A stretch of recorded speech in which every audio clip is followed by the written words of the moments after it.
and talking about how appalled they are about gangland crime, you can't help but feel the hypocrisy of that when you look at things like this being cut for young people. Because of course, as one mother put it, some of these kids, if this project isn't reinstated, might be carrying guns in a year or two.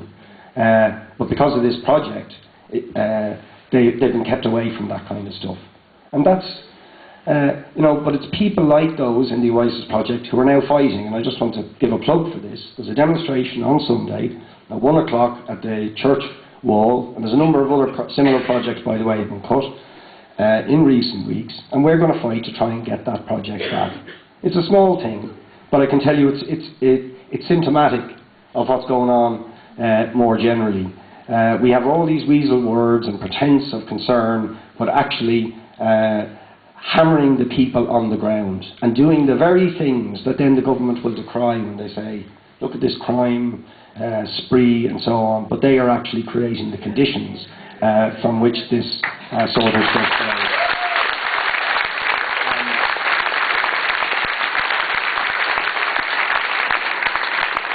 And I don't want to go on too long, because I know people are here for music and they don't want to, especially after all these horrible political debates that have gone on the last few weeks.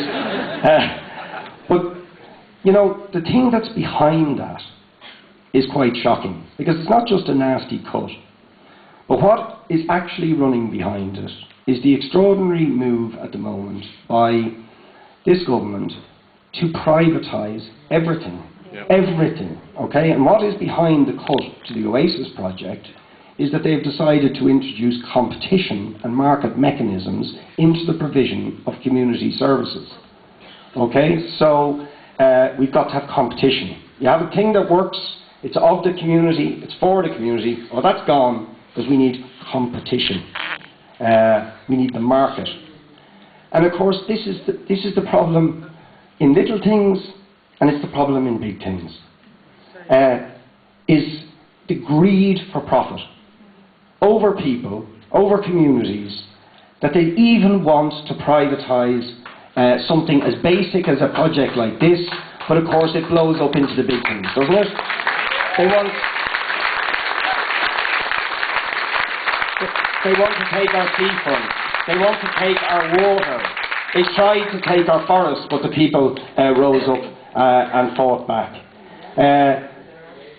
They've destroyed the Middle East in the pursuit of this stuff, because they want to grab the resources, and the people of Syria and Iraq have been devastated. And it all comes from that same common root of people that think the profit, the sort of sociopaths who have no empathy for human beings, who are just in a lust for power and profit and don't understand about human beings and about society and about dignity for those human beings. So that's really what we're trying to battle for, is to say, yeah, people come first.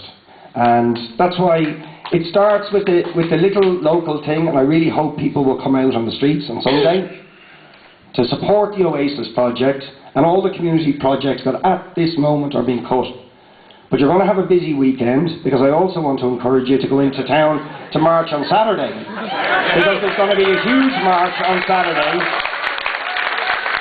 at 2 o'clock at Parnell Square, where the people who have started to rise up in this country over the last year or two, after being battered into the ground with unfairness for the last 7 or 8 years, have started to rise up and say no. And that is going to be manifest on the streets this Saturday, again at 2 o'clock on Parnell Square. And this is a campaign, election campaign fundraiser, but I can tell you, getting somebody elected, as important as it is at one level, is nothing compared to the movement and the power of the people. And that's what we need to change this country, and we have a historic chance to do it. We need all of you. We need you on the streets on Saturday. We need you backing the Oasis project. We need people working and standing together to fight against every injustice, every inequality. And I think there has never been a better time for that now. The people of this country are hungering for that sort of fairness and equality and solidarity. So let's seize the day. I think we have that opportunity. Let's seize the day over the coming weeks and months, and let's change this country and realise the ideals of 1916.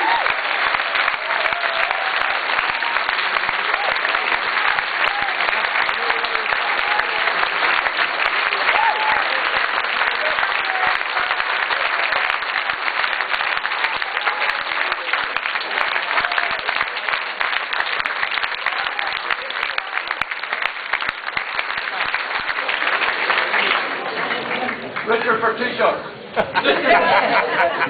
You wouldn't do that, John, would you?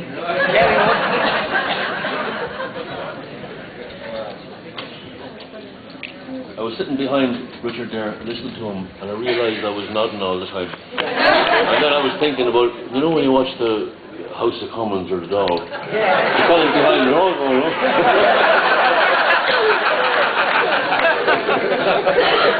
But Richard spoke about the Oasis project, and he spoke about Dave Hennessy and his colleagues who are here tonight. And I've known Dave for maybe 10 or 12 years, and I've seen what he's put into that Oasis project, and I'm aware of the fact of the way he was shafted, so cruelly shafted, in a community where he was doing amazing work. And certainly I pledge my support to the Oasis project. And,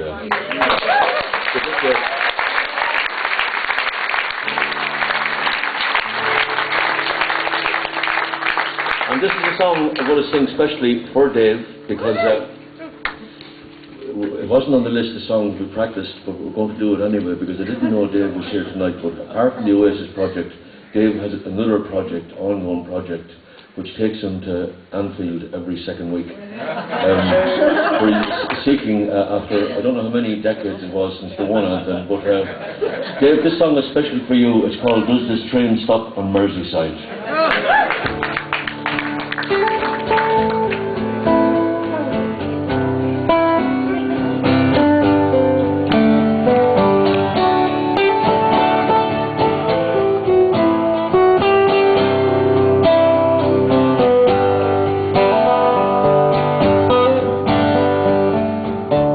His soul lies above the ground in that pyramid near Maryland.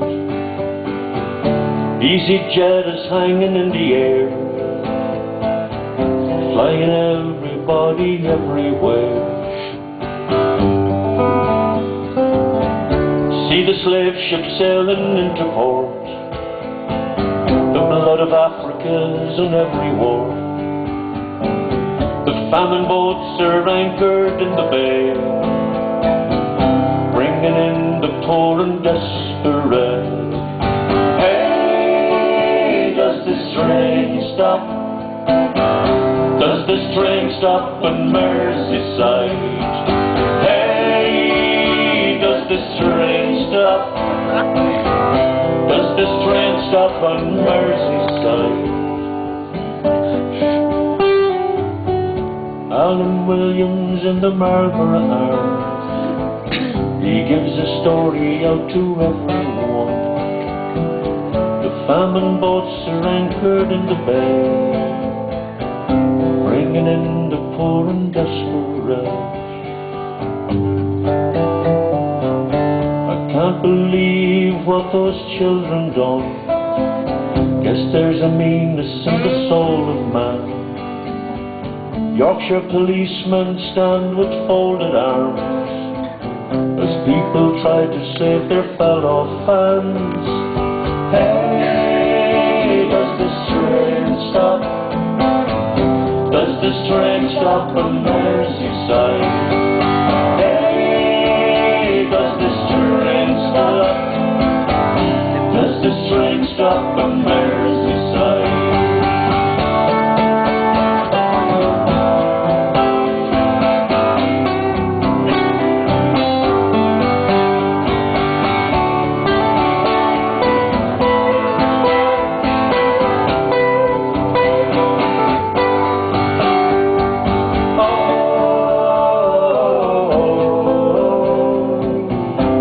Why don't we remember?